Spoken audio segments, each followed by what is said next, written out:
Welcome, traveler. January does not arrive loudly in Maine. It arrives like a decision already made. Snow falls once, heavy and final, and then the forest changes.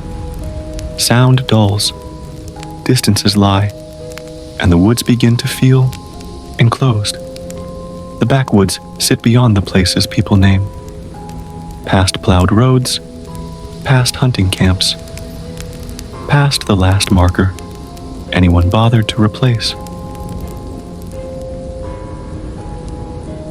Out there, the black pines grow too close together, their trunks dark, their branches locked in place like something holding its breath. Locals don't warn visitors away. They just tell them not to linger, because something watches those woods.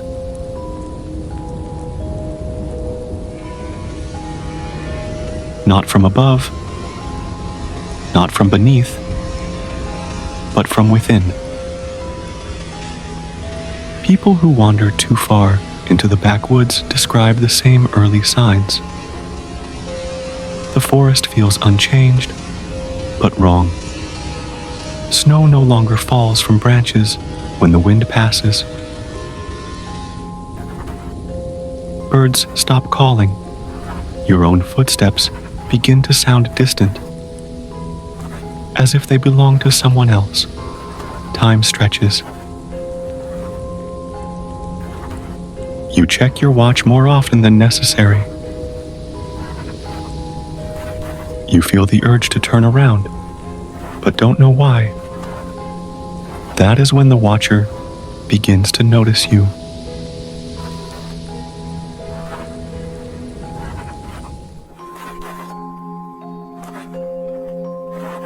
Those who see it never see it clearly.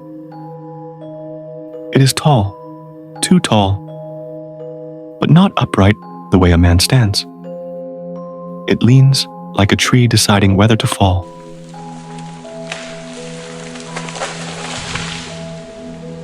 Its shape is incomplete. Not flesh, not wood. Bark, shadow, and forest pressed together where a body should be. There is no face, yet there is no doubt where it is looking. Eyes glowing red, as if it is absorbing. Light thins around them. Depth collapses.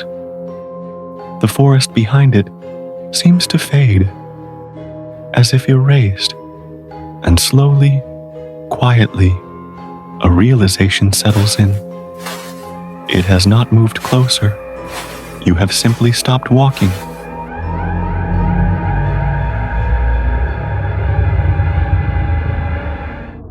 People describe the feeling differently. A pressure behind the eyes, a heaviness in the chest. The sense that every thought you've ever had has suddenly become visible. The watcher does not judge. It measures. It knows how long you've been there, what you carried in with you, what you intended to take back. Compasses spin. Paths repeat. Snow covers tracks that were just made, and the forest grows narrower, not closing, aligning.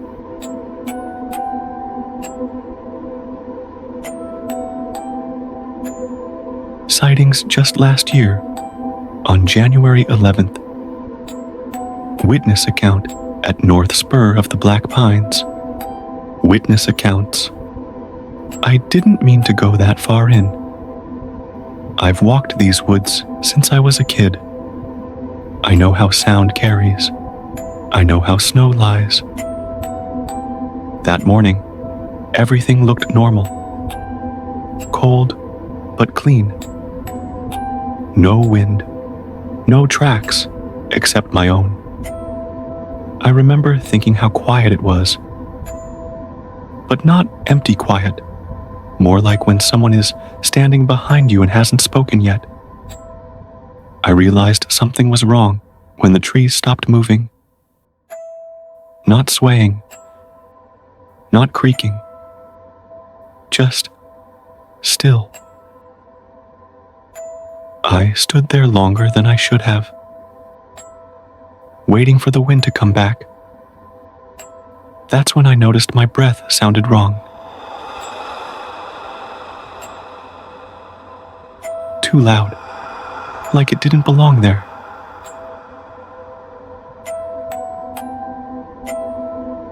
I saw it without seeing it. That's the only way I can explain it. Something tall, too tall, but leaning. Like a tree deciding whether to fall, but never committing.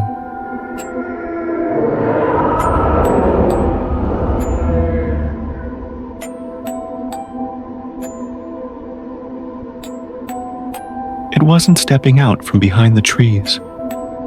It was already part of them. I couldn't see a face, but I knew exactly where it was looking. At me. The longer I stared, the darker everything behind it became. The woods didn't disappear all at once. They thinned, like someone erasing depth. That's when it hit me. It hadn't approached me. I had walked into where it already was. I tried to step back. My foot moved. But the ground didn't feel right, like the forest had shifted just enough that the space behind me wasn't the same one I'd come through. Then I heard it. One step. Behind me. Not heavy. Not rushed. Patient.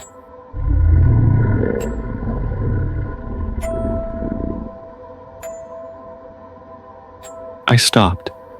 I don't know why. I just knew that moving was wrong. I lowered my eyes.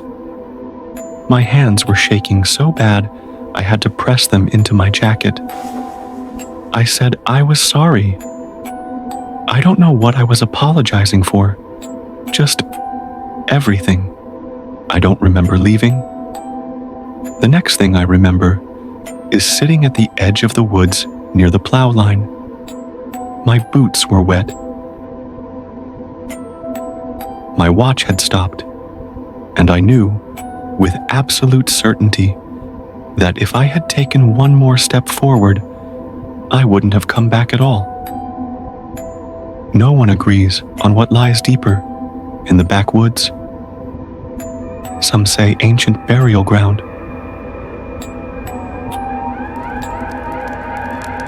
Older than the towns that forgot them. Some say something fell there long ago, and the forest grew around it to hide the wound.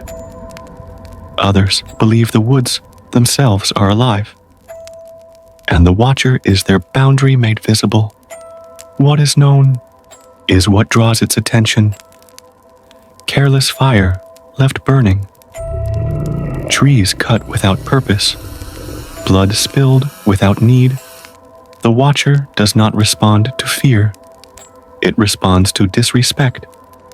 Hunters know the moment they've gone too far. What the hell? The woods go silent. Not empty, but attentive. The air thickens. And somewhere behind them, a single footstep. Not rushing, not chasing. Matching their pace.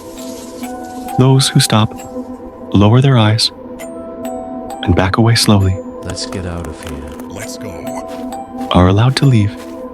Those who don't are guided, sometimes gently placed at the forest's edge, sitting quietly, unable to explain how they arrived there.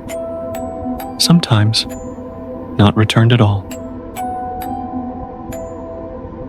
The watcher's nature. It is not born of claw or fang, but root and shadow, old and rang. By time and place where echoes stay, and footsteps learn which paths obey. It does not ask you who you are. It knows the ground you walk upon, the weight you carry, breath you take, the choice is made before the dawn. Walk gently, and it simply sees. A watcher bound to silent trees. Take what was never meant to go, and feel it close the space you know. Not out of wrath, not out of blame, but to remind you where you stand.